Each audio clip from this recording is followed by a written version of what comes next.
Take the hose and power plug with cable out of the puncture repair kit casing. Remove cap from the hose pipe of the sealant bottle and connect the connector with the tire, peel off the decal and insert power plug, start the engine. Press compressor switch to on.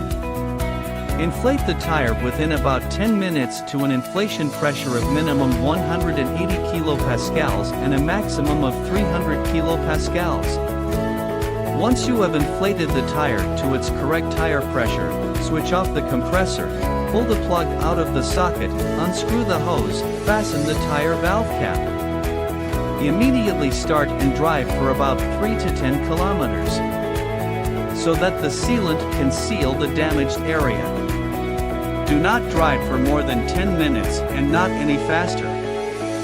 Stop the vehicle after driving about 3 to 10 kilometers, check and, where necessary, adjust the pressure of the damaged tire. Use the compressor and screw the hose firmly onto the valve of the damaged tire. Switch the compressor on and pump the tire up to the specified tire pressure within max 10 minutes. If tire pressure is too high, deflate the tire to the specified pressure using the pressure air release valve.